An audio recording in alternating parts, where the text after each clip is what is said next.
Bon, on va reprendre un peu ce qui a été dit la semaine dernière. Donc, juste pour un résumé. Alors, on a parlé du voile déchiré, du tabernacle. On a parlé ensemble du fait que Jésus était l'accomplissement incarné du tabernacle et des fêtes juives.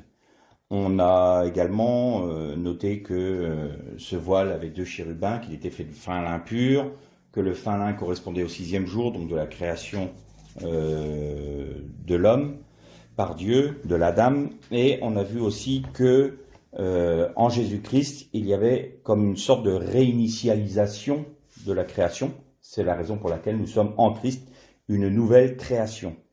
On a précisé également que Dieu, en donnant l'ordre à Moïse de faire le tabernacle, de construire le tabernacle, il avait commencé par l'arche d'alliance pour aller vers l'extérieur, vers le parvis, et ce qui nous montrait que Dieu démontrait par là que c'était une œuvre qui venait de lui, que tout procédait de lui, et que cette œuvre-là n'avait été pour l'homme, mais était entièrement divine.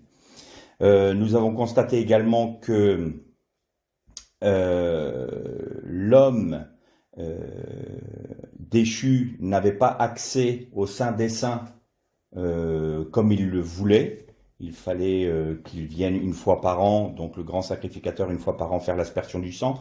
On a vu ensemble que le caporet était caché dans le voile du temple, dans le paroret, et que à la mort de Jésus, ce voile s'est déchiré, et vous notiez une chose intéressante, c'est vrai que dont je n'avais pas parlé, c'était le fait que le voile s'est déchiré non pas du bas vers le haut, mais du haut vers le bas, c'est-à-dire que c'est Dieu lui-même qui a déchiré le voile du temple pour nous donner accès à ce qu'on avait dit à travers la parole, à l'arbre de la vie. Je voudrais que l'on précise une petite chose concernant le retour au sixième jour, c'est que quand le Adam a été créé par Dieu, l'objectif de Dieu était qu'il rentre dans le Shabbat, c'est-à-dire il a été créé le sixième jour, et l'objectif de Dieu, c'était que l'homme rentre dans le repos de Dieu sans avoir à rien à faire. C'est-à-dire qu'il était appelé à être dans le repos de Dieu, passer par le repos de Dieu pour arriver dans l'éternité. Or, la chute est intervenue et tout a été modifié. Quand Jésus est mort sur la croix, on avait vu ensemble également que son sang donc avait coulé non seulement sur le bois de la croix, la malédiction, mais sur le sol également, qui correspond à l'aspersion du sang devant l'arche, et qui veut dire que toute la malédiction, que ce soit de l'homme ou de la création, avait eu reçu l'aspersion du sang du dernier Adam. Et on avait noté également que les rochers s'étaient fendus et que les tombeaux s'étaient ouverts. Ça voulait dire que le séjour des morts ne peut plus retenir en Jésus-Christ ceux qui se confient en lui, ceux qui reçoivent le pardon de leurs péchés en acceptant Christ comme leur sauveur et Seigneur. Et il y avait notamment sur le fait que les saints sortent des tombeaux, ressuscitent, sortent des tombeaux et aillent dans la ville de Jérusalem.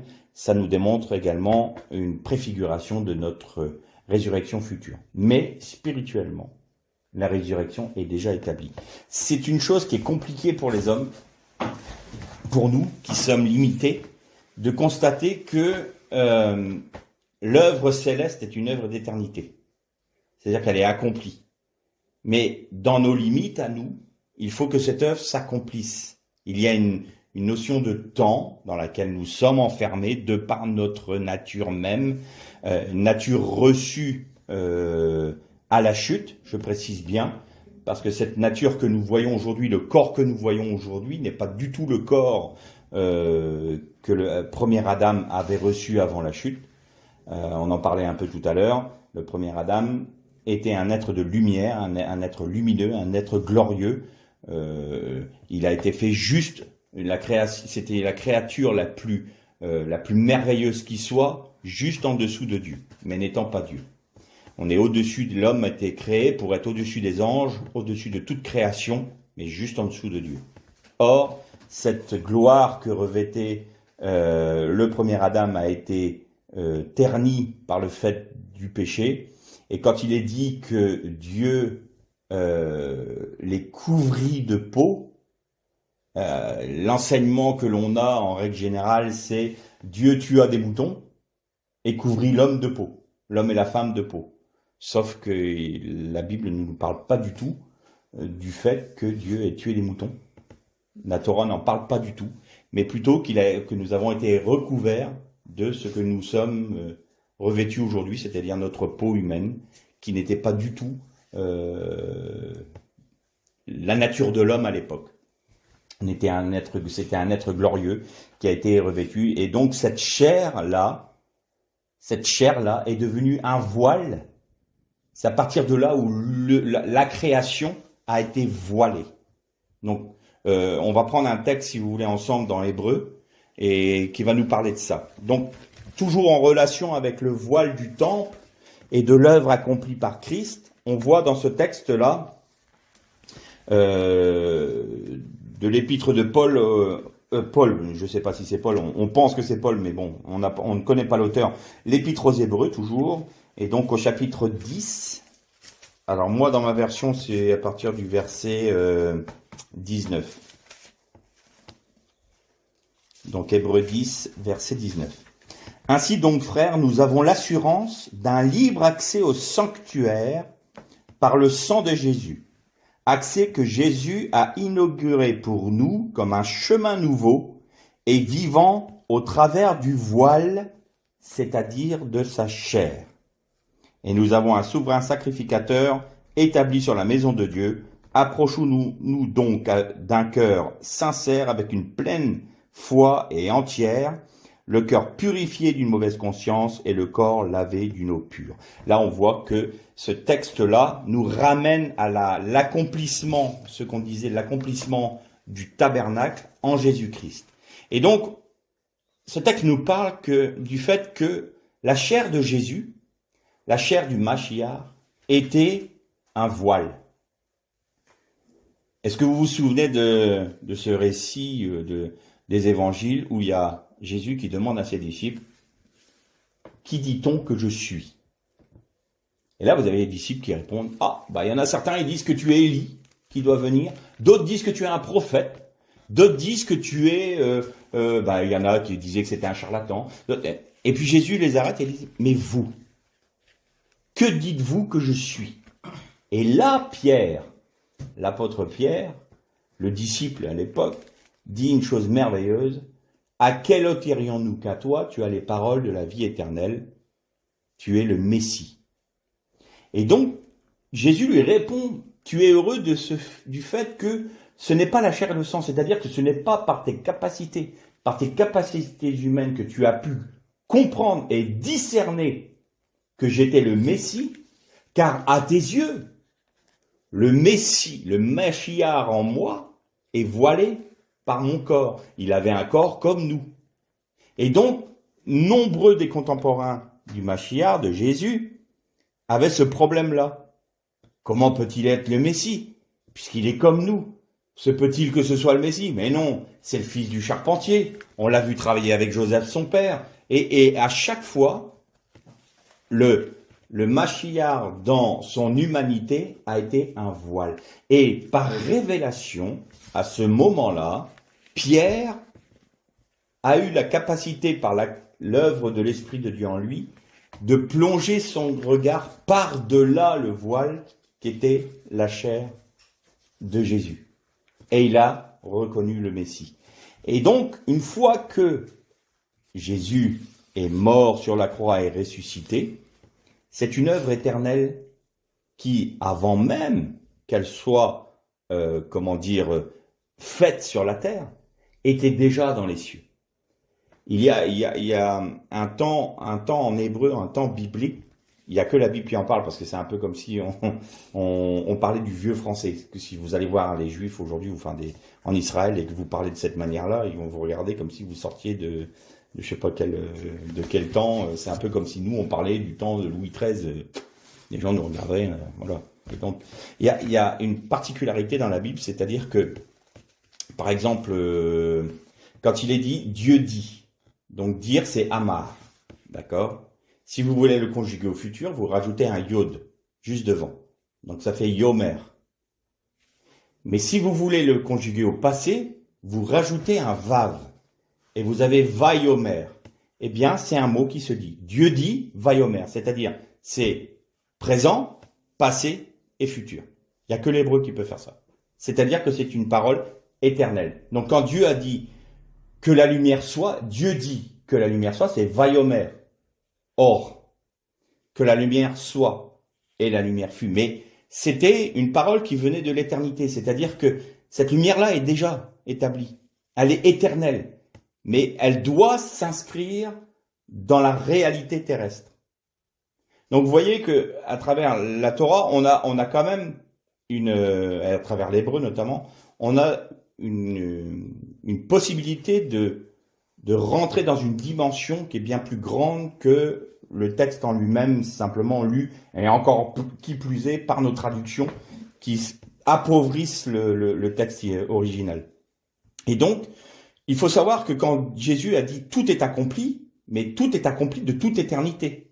C'est-à-dire que il y avait déjà le Mashiach qui avait fait l'expiation.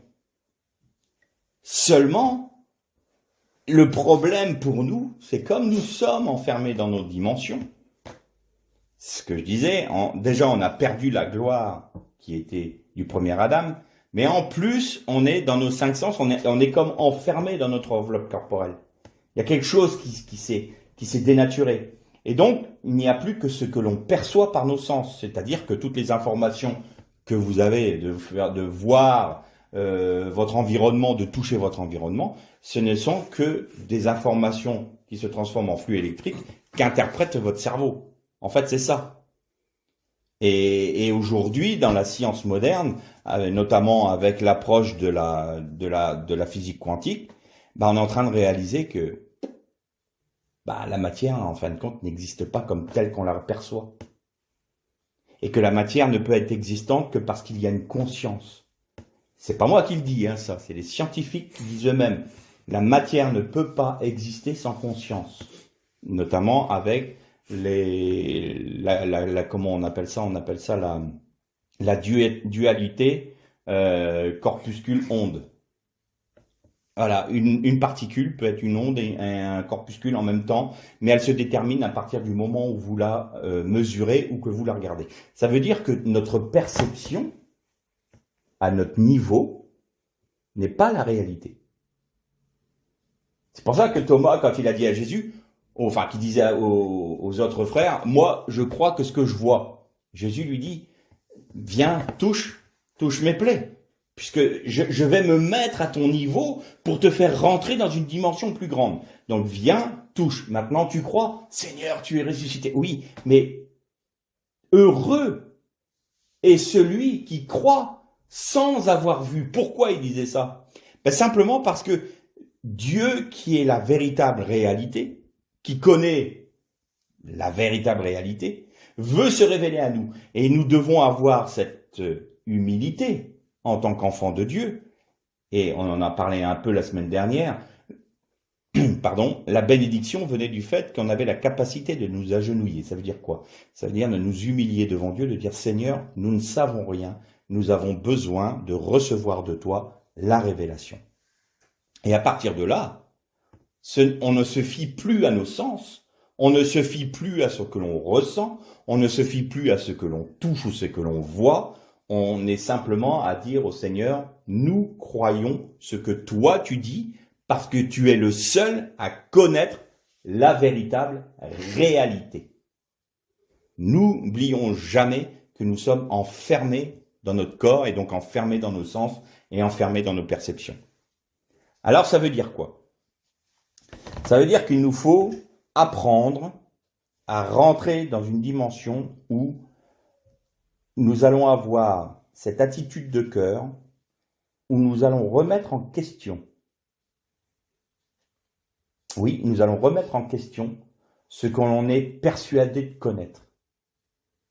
Pour laisser à Dieu la possibilité de peut-être modifier certaines choses qui ne sont pas tout à fait selon sa pensée dans nos vies, ou même parfois de détruire des monuments que nous nous sommes bâtis des monuments de pensée, des monuments de réflexion, des monuments d'interprétation, de manière à laisser le Seigneur bâtir lui-même en nous la réalité de sa vie.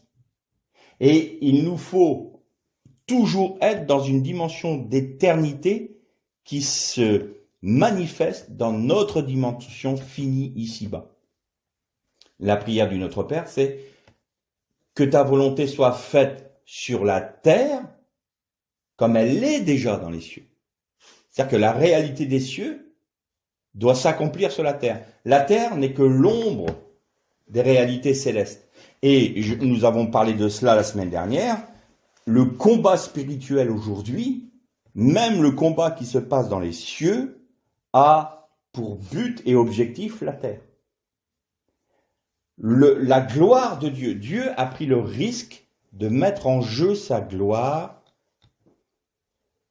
auprès de toute sa création, sur la terre. Et la pièce centrale de ce combat, de cette guerre entre le bien et le mal, entre Satan et Dieu, c'est l'homme. Et nous sommes, nous, au cœur de cette lutte, de ce combat. Et c'est en vue de la gloire de Dieu. Et ça, cette réalité-là, elle est merveilleusement expliquée dans le livre de Job. Job était l'objet central de la guerre entre Satan et Dieu. Mais j'ai toujours été surpris. Satan arrive parmi les fils de Dieu, donc parmi les anges de Dieu. Et puis, c'est pas lui qui dit, tiens, Job, c'est l'Éternel. L'Éternel dit, Satan, as-tu vu mon serviteur Job? Comme il est fidèle quand même. Alors là, on peut dire, mais Seigneur, pourquoi t'as attiré l'attention de Satan sur lui? Il va manger cher, quoi. Excusez-moi le terme, mais il va en prendre plein sa tête. Et l'Éternel dit, t'as remarqué mon serviteur Job? Et Satan, il dit, évidemment que je l'ai remarqué. Évidemment. D'ailleurs, il revenait de parcourir la terre, nous dit le texte. D'où viens-tu, Satan? Je viens de parcourir la terre. Mais si vous voulez suivre le cheminement de Satan, vous regardez là où il y a des traînées de sang partout. Les guerres, les discordes, les meurtres, les viols. Vous regardez tout ça, vous voyez que Satan s'est promené. Et là, Dieu lui dit, as-tu remarqué mon serviteur Job? Il dit, oui, mais tu le bénis. C'est normal qu'il te loue. Mais seulement, touche-le, tu verras. Et là, Dieu dit, vas-y. La seule limite que je te donne, c'est que tu n'atteins pas sa vie. Et alors là, mes enfants, c'était parti pour Job. Et la catastrophe. Sa santé, ses affaires, ses enfants qui meurent, sa femme qui le rejette. Il a tout eu. Il était un notable dans sa ville. Il se retrouvait dans une petite rue couvert d'ulcères, où les enfants se moquaient de lui jetaient des cailloux, crachaient sur lui. Lui, l'ancien notable, il a eu une déchéance à vue humaine, on dirait aujourd'hui, et il a eu l'ascenseur social en sens inverse, c'est-à-dire que lui, il est redescendu au 36e dessous. Et donc, l'enjeu là, c'était quoi? Quelle va être l'attitude de Job? Qu'est-ce qu'il va faire? Va-t-il maudire Dieu? Auquel cas Satan aura eu la preuve qu'il avait raison auprès de Dieu en disant c'est parce que tu le bénis? Ou va-t-il continuer à glorifier Dieu? Et Job a continué à glorifier Dieu. Il faut noter une chose quand même intéressante. Vous imaginez à quel point Dieu prend des risques avec nous. Il met entre nos mains sa propre gloire. À chaque fois que nous écoutons notre chair, à chaque fois que nous écoutons notre âme déchue, plus précisément, parce que notre nature charnelle est morte en Christ, elle est morte, mais notre âme, elle n'est pas encore restaurée, elle n'est pas rachetée. Eh bien, à chaque fois que nous allons mettre en avant nos propres pensées, nos propres émotions, nos propres sentiments, nos propres réflexions, nos propres raisonnements, à l'encontre parfois même de la parole de Dieu, nous touchons à la gloire de Dieu. Et nous ne sommes plus des enfants glorifiant leur Père. On va plutôt glorifier l'ennemi de notre Père en faisant cela. Et c'est pour ça qu'il est extrêmement important pour nous de comprendre ce que signifie le voile qui s'est déchiré, qui nous donne accès à la gloire de Dieu. Mais la première porte dont on n'a pas parlé, elle s'appelle Char. Et Char, il y a pour racine tremblement et crainte. Il faut jamais oublier que quand nous rentrons dans la présence de Dieu, c'est-à-dire dans la réalité du tabernacle, quand nous nous agenouillons devant la croix du Seigneur Jésus, c'est avec crainte et tremblement. Nous honorons sa parole, nous lui donnons l'autorité que Dieu lui a donnée, et nous demandons au Seigneur, par l'action du Saint-Esprit et par la vie du Christ en nous, de glorifier notre Père. C'est là l'enjeu de notre vie chrétienne, de notre vie de disciple. Parce que c'est comme si Job avait dit, je rejette Dieu, je renie Dieu, je profane le nom de l'Éternel parce qu'il m'a enlevé tout ce que j'avais. Et vous allez voir comment Satan parfois peut être très sournois. Continuons avec Job. Dieu lui avait donné une limite. Tu ne toucheras pas à sa vie. Satan a dit d'accord, pas de problème, je ne toucherai pas à sa vie. Mais si j'incite Job à toucher lui-même à sa vie, qu'est-ce que ça fait? Et donc je suis convaincu que Satan a titillé l'esprit de la femme de Job, parce qu'elle lui a donné un conseil abominable. À un moment, elle a vu, parce qu'elle a subi aussi. On peut comprendre sa réaction. Vous avez tout qui s'effondre. Il y a un aspect de rébellion. C'est pas moi qui vais jeter la pierre à Madame Job. Je suis pareil. Combien de fois j'ai renié Dieu pour 10 milliards de fois moins que ce qu'a subi Job. Donc, je vais certainement pas jeter la pierre à Madame Job. Mais qu'est-ce qu'elle lui dit? Maudit Dieu et meurs. Maudit, c'est-à-dire si tu maudis Dieu, t'es perdu et meurs. Là, ça, vous entendez le sifflement du serpent ancien, là. Il est là. La morsure, elle est là. Est-ce que tu vas te laisser mordre? Mais Job ne l'a pas fait. Alors on peut dire, mais tout ça pour ça? Alors déjà, oui, premièrement, il y a parfois des épreuves que l'on va connaître. J'ai envie de vous dire, quand on accepte de nous charger de notre croix chaque jour, je vais noter une chose avec vous. Quand Israël est sorti du désert pour conquérir le pays de Canaan, vous avez noté qu'à chaque fois qu'ils menaient un combat, ils devaient revenir à l'endroit où ils avaient traversé le Jourdain. Je précise une chose. Ils ont traversé le Jourdain veut dire petite mort. C'est-à-dire qu'on doit... C'est pas la mer rouge, hein. La mer rouge, c'est le baptême, c'est notre conversion, si vous voulez. C'est l'acceptation de la croix de Jésus. Mais il y a un moment où nous devons passer par un cheminement qui va faire que nous allons avoir notre volonté qui va être mise au diapason de celle de Dieu. C'est-à-dire qu'il va falloir que nous soyons rompus dans les mains de notre Dieu. J'ai pas dit écrasé, j'ai pas dit écrabouillé, j'ai dit rompu. Il faut qu'on accepte d'être rompu, brisé. Le caporet a pour racine pérer. Pérer, c'est brisé en petits morceaux, on en a parlé la semaine dernière. Mais brisé dans les mains du Dieu vivant. C'est-à-dire que quand Jésus a rompu le pain, il s'est multiplié. Si on veut une vie fructueuse, spirituelle fructueuse, nous devons accepter d'être placés entre les mains de notre Seigneur pour être juste brisés, de manière à révéler sa vie. Et donc, c'est ce que veut dire la petite mort.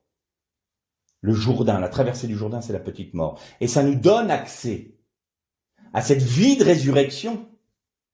Donc, à passer le voile, à traverser entre les deux chérubins le voile pour accéder à la véritable vie représentée par l'Arche d'Alliance. Et quand les Hébreux sont sortis du Jourdain, ils étaient à Gilgal et ils ont fait un autel en l'honneur de Dieu. C'était en l'honneur de l'Éternel. Ils ont mis 12 pierres non taillées, sorties du Jourdain. Donc, c'est notre acceptation de la croix qui fait que nous établissons un autel à la gloire de Dieu. Il est issu de la petite mort. Ça veut dire quoi? Ça veut dire que nous disons au Seigneur, non pas ma volonté, mais ta volonté. J'accepte de renier ma vie. J'accepte de perdre ma vie pour vivre de la tienne. Voilà ce que ça veut dire le Jourdain.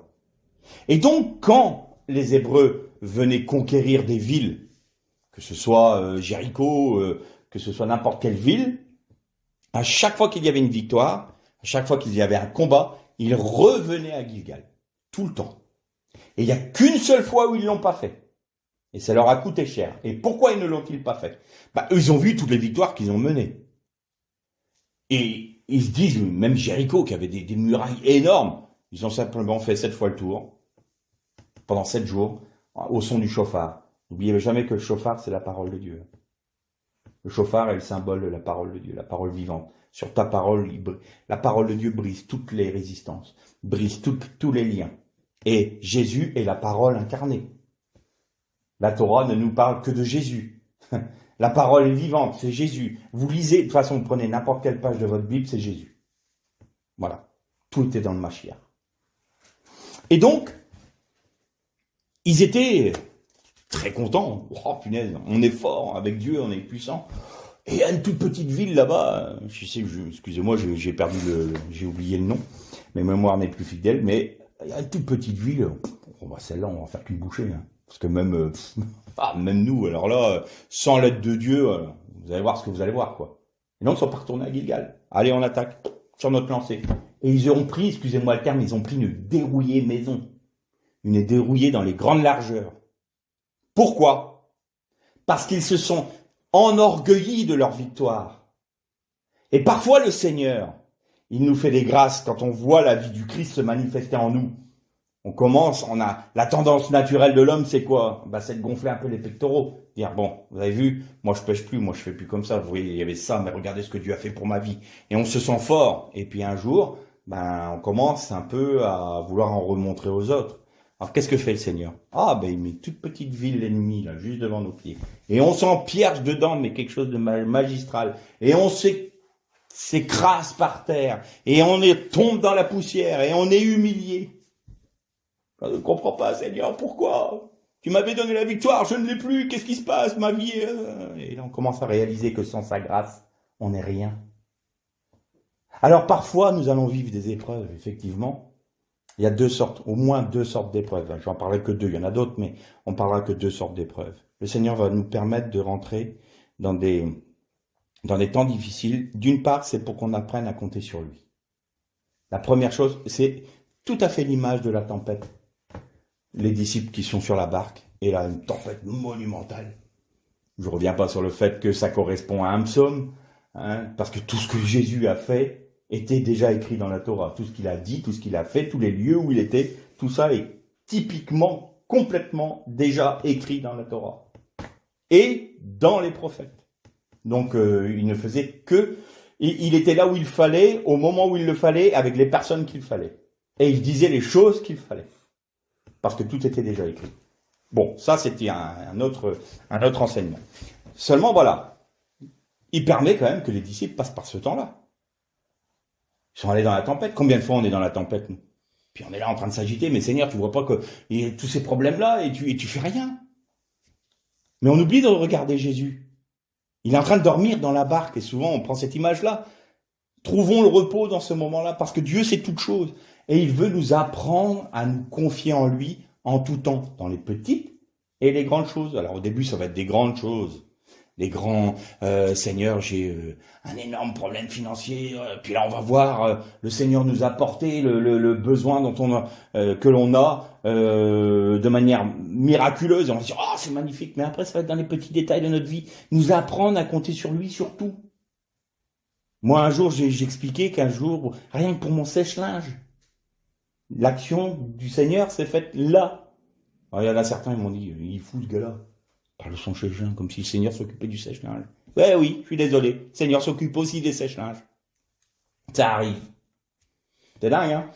Et encore, c'est énorme le sèche-linge. Le Seigneur aime à s'occuper de notre vie dans les moindres détails. Alors, à combien plus forte raison veut-il régler le problème de nos péchés? Mais là encore, on a un problème. Cette fichue chair dans laquelle nous sommes, c'est-à-dire que ce voile qui est pas notre nature charnelle. La nature charnelle, nous l'avons acquise en Adam, au premier Adam. Sauf qu'à partir du moment où nous avons accepté Jésus, elle est morte. Ce qui était fait dans les cieux, s'est accompli sur terre. Alors vous allez me dire, je comprends pas. Si notre nature charnelle est morte, comment ça se fait qu'on pêche encore? Qu'on a encore la capacité de pécher? Mais si notre nature charnelle, elle est morte, notre âme, elle, n'est pas restaurée. Et vous vous souvenez que j'ai dit la semaine dernière que le fait que la Isha, et non pas Ève, Isha prenne du fruit de l'arbre, il y a eu un dérèglement, c'est-à-dire qu'il y a eu un équilibre qui a été rompu, c'est-à-dire qu'il fallait que l'homme, le Adam, prenne de l'arbre de la vie pour avoir la capacité de prendre de l'arbre de la connaissance du bien et du mal. C'est-à-dire qu'il devait nourrir son esprit en premier pour que son esprit prenne le contrôle, entre guillemets, l'autorité sur l'âme, et que ainsi l'esprit de l'homme, habité par l'esprit de Dieu, puisse transmettre à l'âme les sentiments et les émotions et la connaissance, la sagesse de Dieu à l'âme qui se manifeste par le corps. Et là, dans cette parfaite harmonie, la gloire de Dieu peut se manifester pour le reste de la création. Or, ce jour-là, elle a nourri son âme en premier. Et on disait que maintenant, les hommes ne cherchaient qu'une chose, c'était à nourrir leurs âmes. Faire des bons sentiments, avoir des émotions, avoir de la connaissance, de l'intellectualisme. Il faut comprendre, il faut apprendre, il faut voilà, nourrir tout ce qui touche l'âme. L'esprit, on l'oublie, il est mort. Et alors parfois, on va essayer de nourrir l'âme à travers le corps, c'est-à-dire que ce n'est plus l'âme qui se manifeste à travers le corps pour glorifier Dieu, non, c'est l'homme qui cherche par son corps, à nourrir encore une âme déchue. C'est un peu, j'avais pris une image de ça dans mon bouquin, où j'avais dit, c'est un peu comme si la nature charnelle était un locataire indélicat. Votre âme, c'est votre maison. Le locataire, il détruit tout dans la maison. Tout. Et là, c'est une catastrophe. Et vous vous dites, mais il faudrait qu'il y ait un acte de loi qui me permette de mettre dehors ce locataire indélicat et que je récupère mon bien en vue de la restaurer. Et un jour, un texte de loi tombe et vous avez la possibilité de mettre dehors ce locataire indélicat. L'acte de loi, c'est la mort de Jésus, le sang de Jésus qui a coulé. Le locataire indélicat, c'est votre nature charnelle qui est morte. Elle a été mise dehors. Seulement votre âme. Et il y a tout à refaire. Tout est détruit. C'est le tohu vavohu dedans. Elle est habituée à être nourrie par la nature charnelle, à être attisée par la nature charnelle. Et donc c'est la raison pour laquelle le roi David avait très bien compris. Tu restaures mon âme. Tu restaures mon âme. Il y a différents mots. Il y a le mot restaurer, c'est-à-dire la remettre debout, la racheter. Et il y a un autre psaume, je crois que c'est le psaume 22, où il est dit, tu revivifies, tu redonnes la vie à mon âme. Et donc, c'est là notre problème. C'est que notre âme, elle, doit reprendre la place qui est la sienne, c'est-à-dire soumise à l'esprit. Et c'est ce que l'on appelle communément faire la différence entre l'esprit et la chair. Notre chair sera toujours un voile. C'est-à-dire ce qui est les fruits de notre nature charnelle qui sont encore là. C'est le voile qui va nous cacher l'Esprit de Dieu. C'est ça qui va nous voiler. Et donc, ce voile a la possibilité, il est déjà en Jésus-Christ déchiré. Le voile devant nos yeux spirituels est déchiré. Mais encore faut-il que nous acceptions la discipline de Dieu, de manière à ce que ce voile demeure en l'état. Je suis convaincu d'une chose. Vous savez que le temple de Jérusalem a été détruit 70 ans après la mort du Christ. Eh bien, vous croyez que les Juifs n'ont pas recousu le voile? Le voile a été recousu. C'est obligé. N'ayant pas reconnu le Christ, ils ne pouvaient pas laisser l'arche d'alliance à la vue de tout le monde, parce que pour eux, la gloire de l'Éternel résidait là, donc ils allaient mourir. Donc il fallait remettre le voile. À chaque fois que nous allons interpréter avec notre intelligence la Bible, que nous allons essayer de nous faire notre propre idée de Dieu, nous recousons le voile qui a été déchiré par le Christ. À chaque fois que nous allons, alors je ne parle pas du péché, hein, c'est une évidence. Là, alors là, ça nous ferme le ciel, le péché. Il n'y a que la repentance. Là, on ne va pas parler de ça. Mais il y a des moments, même sur l'action de Dieu dans nos vies. Je me souviens, moi, d'avoir rencontré une femme, une mère de famille, avec ses enfants, c'était dans le sud, et elle mettait un poids, un fardeau sur les épaules de ses enfants et de son mari, terrible. Pourquoi? Parce qu'elle disait que celui qui est en Jésus-Christ ne pêche plus. Donc il ne pêche plus, vous ne devez pas pécher. Très bien. Alors, le gros problème, souvent, c'est que nous, on se fait notre idée de ce qu'est le péché dans notre vie. On se dit, bah ça, faut plus que je fasse. Alors évidemment, il y a des gros, ce qu'on considère les gros péchés, des trucs. Évidemment, si tu vas voler, si tu vas mentir, bon, évidemment, là, il y a un problème. Mais parfois, le péché est beaucoup plus subtil que ça. Et donc, elle certifiait à ses enfants et à son mari, on ne doit plus pécher. Si on pêche encore, ça veut dire une seule chose, c'est que vous n'avez pas rencontré Christ. Et je me souviens que sa fille était venue me voir en me disant, ah, c'est bon, elle aimait entendre parler de la parole de Dieu. Ça se voyait, c'était une jeune fille qui aimait ça. Elle dit, mais moi, je ne suis pas encore sauvée. J'étais là, comment ça se fait? Tu pas sauvé? Tu aimes Jésus, tu as accepté Jésus. Oui, mais je pêche encore, donc je ne suis pas sauvé. Et son fils, pareil. Et la mère avait pris une telle autorité dans cette famille que tout le monde était à sa botte parce qu'elle était vue comme celle qui ne pêche jamais. Et puis, il y a un moment, je dis, vous savez, parfois, le Seigneur peut être surprenant. Puis on était à table, je me souviens, je parlais avec son fils, et tout le monde était là, et j'avais remarqué qu'elle ne m'appréciait pas plus que ça. Donc, comme quoi, il y a encore des choses à revoir. Mais bon, peu importe. Et puis, à un moment, son fils, je lui dis, tu sais, le Seigneur est quand même étrange parfois. Il faut pas parler des magiciens ni des mages. Hein. Ah non, l'occultisme, attention, puis là, il avait raison. Hein. Mais je dis, comment on peut interpréter le fait que Daniel vous l'aimez bien, puis je prenais un peu à témoin sa mère. Daniel était un grand homme, ah bah oui, Daniel qui s'est fait appeler Belshazzar.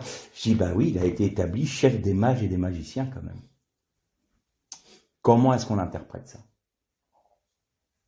Est-ce que ça cautionne le fait d'être occulte? Non. Ça veut simplement dire une chose toute bête. Arrêtons de nous faire des films sur ce que nous croyons être juste bien. Nous devons simplement nous mettre au diapason de Dieu. Ça veut dire quoi?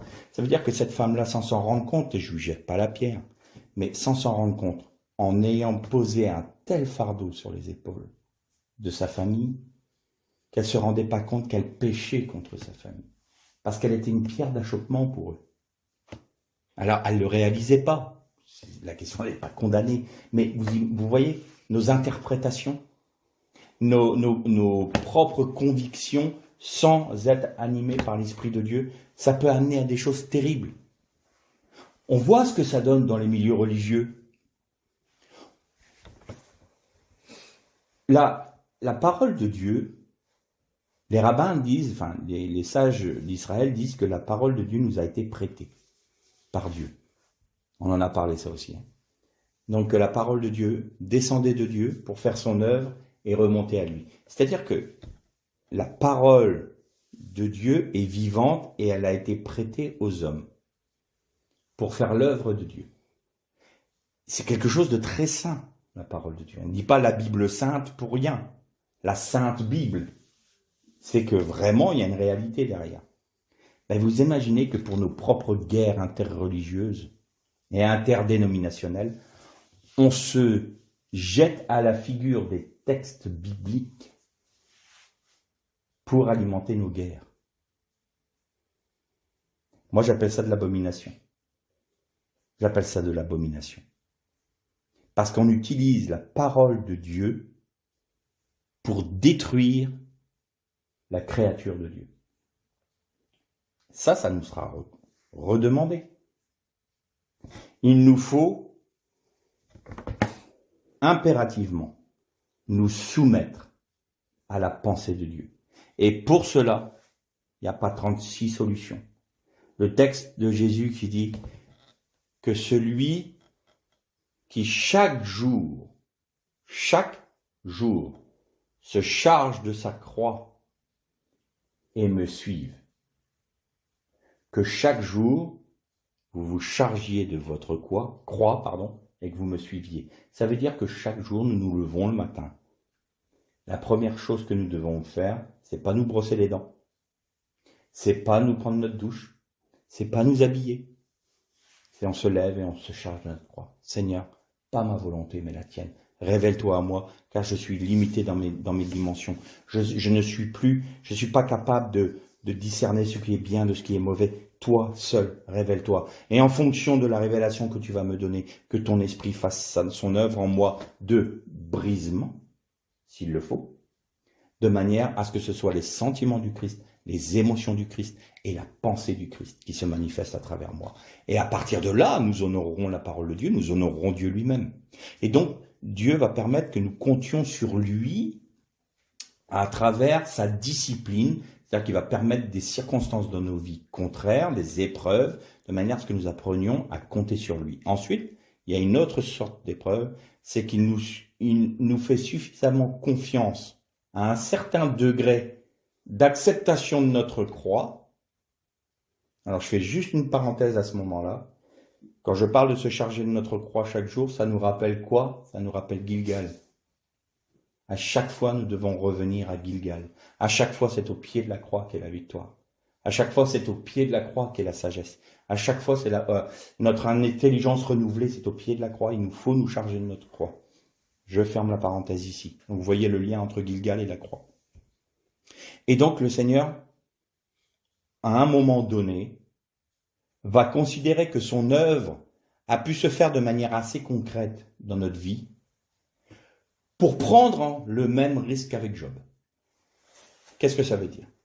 Ça veut dire que nous avons appris à nous confier en lui, à vivre en lui, à vivre par lui, suffisamment pour que Dieu permette peut-être de l'adversité dans notre vie, mais pas pour nous apprendre quelque chose. Il y aura tout de même, c'est pas tout à fait vrai ce que je dis, il y aura tout de même, Job a une leçon qu'il a appris, puisque quand il a fini, quand l'épreuve s'est terminée, Job a pu quand même s'écrier, avant j'avais entendu parler de toi, maintenant mes yeux t'ont vu. Donc il y aura toujours une dimension où nous aurons de révélation supplémentaire de Dieu. Mais l'objectif premier pour Dieu n'est pas de nous donner encore plus de révélation à ce moment-là. C'est simplement qu'il permet de mettre entre nos mains sa gloire. Et dire maintenant, tu es dans le combat spirituel, je te confie ma gloire, mais surtout, laisse mon fils s'en occuper. Laisse le Mashiach en toi s'en occuper. Si jamais tu touches ma gloire avec ta pensée ou tes raisonnements, tu vas toucher l'arche. C'est la chair qui va toucher. Tu vas mourir. Mourir, c'est-à-dire que tu vas chuter. Ce qu'il faut, c'est que tu prennes ça en Christ. Et en Christ, la victoire se remporte. Et c'est Christ, à travers nous, qui manifeste la gloire de Dieu et qui défait Satan. Ça veut dire quoi? Ça veut dire que dans toute la création, les anges plongent leur regard sur les hommes pour comprendre quelle est la mesure de l'amour de Dieu qui est capable de se donner lui-même sur une croix entre les mains de sa propre créature pour racheter cette créature qu'il a rejetée. J'imagine, là, même nous, on n'arrive pas à imaginer la gloire que c'est. Et l'amour qu'il y a derrière ça. Et les anges qui ne sont pas dans notre dimension, eux, ils essayent d'apprendre de Dieu à travers cette créature qui s'appelle l'homme. Et donc, à partir de là, le Seigneur va nous faire suffisamment confiance pour mettre sa gloire et dire maintenant, qu'est-ce que tu vas faire? Et là, c'est à ce moment-là, Seigneur, pas moi, mais ta volonté. Pas ma volonté. Là, j'ai appris l'habitude, Seigneur, de me charger de ma croix. Tous les jours, je viens charger ma croix. Le Seigneur dit, Jacques, ok, je le vois. Ça ne veut pas dire qu'on n'aura plus jamais de faiblesse. Hein. D'ailleurs, ces gens qui disent, et si nous avons péché, ça, c'est pas parce que nous voulons pécher, c'est notre faiblesse, nous sommes encore dans la chair, donc c'est notre faiblesse qui fait ça. Eh bien, si nous avons péché, nous avons un avocat auprès du Père, qui prie pour nous. Donc, que le péché ne soit pas, que la faiblesse ne soit pas une excuse pour dire je peux pas. Bah, Seigneur, je suis désolé, mais je peux pas. Donc, non. Je puis tout par Jésus-Christ qui me fortifie. Tout est possible à celui qui croit. Ça, c'est des textes bibliques. Il faut nous en emparer par la foi. C'est biblique. Et donc, là, il faut qu'on se charge donc de notre croix. Et quand on arrive à cette épreuve-là qui va toucher la gloire de Dieu, alors Christ va vivre à travers nous. Et c'est la défaite de Satan, concrètement sur la terre. Et donc, ça fait quoi? On revient à notre Père. Dieu, que ton nom soit sanctifié. C'est-à-dire qu'il soit mis à part. Je reconnais que tu es Dieu. Que ton règne vienne. Mais là, c'est une partie du règne de Dieu qui se manifeste. Plus Christ vit, plus le royaume de Dieu s'établit, entre guillemets. Du moins, en prémisse, jusqu'à ce que le Seigneur revienne physiquement. Et que ta volonté soit faite sur la terre, comme elle l'est déjà dans les cieux. C'est-à-dire que là, à travers nous, Dieu peut établir une part de sa volonté sur la terre. C'est ça la gloire. Et donc, à travers le voile déchiré, il y a la leçon pour nous de laisser Dieu agir dans notre vie. Il nous faut avoir l'humilité de comprendre et de dire que par nos limitations, par notre nature même de notre humanité, par nos sens, nous ne sommes pas capables de connaître la véritable réalité. Et donc, il nous faut nous soumettre à la pensée de Dieu. Et pour ce faire, il faut que nous ayons l'humilité de nous agenouiller devant lui, spirituellement et physiquement aussi, mais dire, Seigneur, nous reconnaissons ta royauté, nous reconnaissons que tu es Dieu, nous te reconnaissons comme notre Père. Et en faisant cela, on laisse le Seigneur agir en nous. Et toutes les circonstances de nos vies doivent être tous vues à la lumière de l'Esprit de Dieu, éclairé par sa parole. Ou sa parole plutôt, éclairée par l'Esprit de Dieu. Et à partir de là, nous pouvons vivre de victoire en victoire, par Christ qui vit en nous. Nous pouvons glorifier Dieu dans une vie de sanctification, par Christ qui vit en nous. Nous pouvons être pour nos frères et sœurs en bénédiction, par Christ qui vit en nous.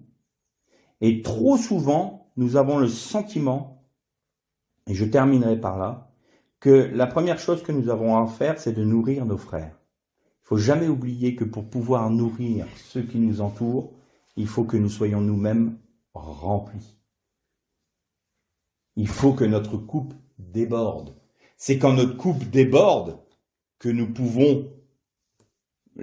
Il faut que notre coupe déborde de la vie du Christ pour qu'elle puisse se transmettre aux autres.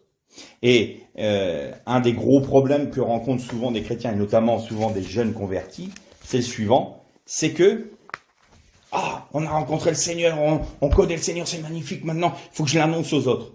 C'est bien, ils ont raison, le problème n'est pas là.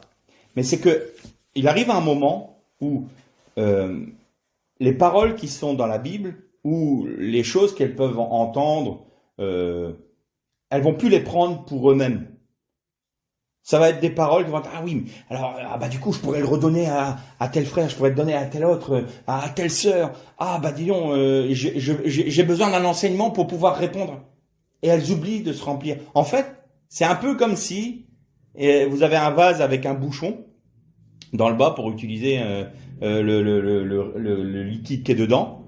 Et puis, au fur et à mesure que ça se remplit, eux, ils enlèvent le bouchon pour que ça nourrisse les autres. Mais ils se remplissent pas. Ils débordent pas de la vie du Christ. La vie du Christ s'écoule à travers eux. Ils sont juste une courroie de transmission, point. Mais ils sont pas nourris. Ils sont pas vivifiés. Alors que le Seigneur dit, hop. Ma vie, tu la gardes. L'enseignement que je donne là, que tu entends aujourd'hui, c'est pour toi d'abord. Nourris-t'en. Il faut que tu te construises avec ça. Laisse-moi agir dans ta vie à travers ce que tu viens de recevoir. Commence pas à penser que tu vas le donner aux autres. C'est pour toi d'abord. Qu'est-ce que ça produit chez toi? Est-ce que ça amène une meilleure connaissance de ma vie en toi? Est-ce que je peux manifester mes sentiments et mes émotions de manière plus libre en toi quand tu as reçu cet enseignement-là? Oui, alors garde ça. Quand je vais déborder de toi, je vais nourrir les autres. Parce qu'il arrivera un moment où tu penseras même plus à ce que tu as reçu là, et puis ça va devenir une telle évidence, et ça va être quelque chose qui va être tellement dans ta vie, ça va devenir ta nature, que quand tes frères et sœurs vont être là autour de toi, puis qu'ils vont avoir le même problème, tu vas leur en parler de manière naturelle, comme si c'était quelque chose de naturel chez toi. C'est ça, déborder. Mais il faut que la parole mature en nous. Il faut qu'elle porte des fruits. Et si le Seigneur a pris cette image-là, c'est pas pour rien. J'ai semé la parole en vous. Il y a une notion de croissance. Il faut que la plante grandisse. Au début, il faut la protéger. Il faut dire toujours, oh Seigneur, tu as dit dans ta parole, je me souviens. Alors, on revient toujours, Seigneur, sur la révélation. Et plus on va manifester notre foi dans cette parole, plus elle va croître en nous.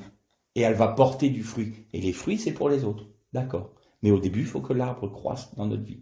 Il faut que la parole grandisse dans notre vie. Il faut que la parole prenne racine dans notre vie. Il faut que la parole se manifeste dans notre vie. Et une fois qu'elle porte ses fruits, les autres en profitent.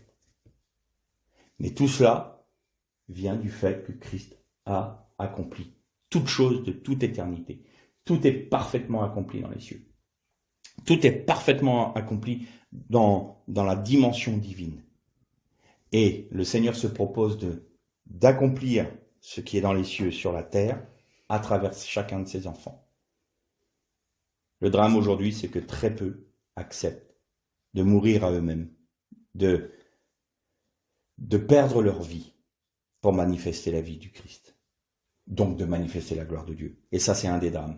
Alors on préfère s'activer dans nos activités, dans nos œuvres pour Dieu, plutôt que de se laisser nourrir par lui, de se laisser imprégner par lui, de se laisser remplir et déborder de sa vie de manière à manifester la gloire de Dieu et à nourrir ceux qui nous entourent. Si on ne fait pas ça, on va les nourrir avec un dogme, avec des doctrines, avec souvent des doctrines qui sont issues de la pensée humaine, et donc là, on remet un voile sur la parole de Dieu. Donc aujourd'hui, on peut passer par des expériences qui sont pas faciles à vivre, mais ce n'est pas pour rien que Dieu le permet. Il n'y a jamais de hasard dans la vie d'un chrétien, dans la vie d'un disciple, jamais. Le moindre petit événement qui arrive à partir du moment où vous avez accepté la vie du Christ en vous, le moindre petit événement qui vous arrive n'est pas le fruit d'un hasard. C'est toujours pensé et voulu par Dieu. Et c'est toujours une occasion pour nous de laisser Christ grandir en nous. Donc le voile déchiré, voilà ce qu'il veut dire. On pourrait parler encore longtemps sur le fait, sur Adam et tout ça, mais là, c'est pas le sujet. Mais aujourd'hui, ce qu'il faut comprendre, c'est que nous devons avoir, en résumé, l'humilité de nous agenouiller devant la parole de Dieu et devant la majesté de Dieu pour dire « Je ne suis pas capable de comprendre, j'ai besoin que tu te révèles. Qui es-tu » et laisser le Seigneur nous instruire, nous apprendre, nous conduire, nous diriger, grandir en nous par l'Esprit et manifester sa vie à travers nous. Ça, c'est être un disciple. Parce que ça veut dire quoi? Et je termine là. Le texte de l'Apocalypse qui dit « Ils l'ont vaincu, ils ont vaincu l'ennemi, c'est-à-dire le serpent ancien, à cause de la parole, à cause du sang, donc sur la base du sacrifice de Jésus, à cause de la parole de leur témoignage. Donc, la parole de leur témoignage, c'est ce qu'ils ont vécu vraiment. Ils ont laissé Christ vivre en eux. Donc, c'est cette parole, c'est ce témoignage-là, témoignage du Christ. Donc, nous sommes le temple de l'Éternel. Et parce qu'ils n'ont pas aimé leur vie jusqu'à la perdre. Ça, c'est les vrais disciples. Le sang, la vie du Christ manifestée en témoignage. Et pour que cela se fasse, il faut accepter de perdre sa vie. Ça, c'est l'appel que Dieu nous donne. Nous avons la liberté de l'accepter ou de ne pas l'accepter. Mais c'est la seule œuvre que Dieu a en vue. Et n'oublions jamais que Bereshit, si c'était du Dieu a créé, il aurait dû se dire Barashit. Mais Bereshit veut dire que l'homme est en cours de création. Et ça fait écho au texte de l'épître qui dit « Et le Christ rendra cette œuvre parfaite pour le jour où il reviendra ». C'est une œuvre de création qui se fait en nous. En fait, qu'est-ce que fait Dieu? Puisque Christ a réinitialisé l'ensemble de la création. Toute la création a été réinitialisée. Il fait de nous une nouvelle créature, c'est une œuvre qui s'accomplit sur la terre. C'est-à-dire que même si elle est réelle dans les cieux, qu'elle est réalisée, sur la terre, elle doit trouver son accomplissement. Et pour trouver son accomplissement, c'est la discipline de Dieu. Si nous acceptons la discipline de Dieu, à ce moment-là, cette œuvre de création en Jésus-Christ se manifeste en nous et grandit en nous. Et elle sera parfaite pour le jour où il viendra nous reprendre. Voilà ce que c'est. Donc nous sommes réellement véritablement une nouvelle création. Que le Seigneur vous bénisse.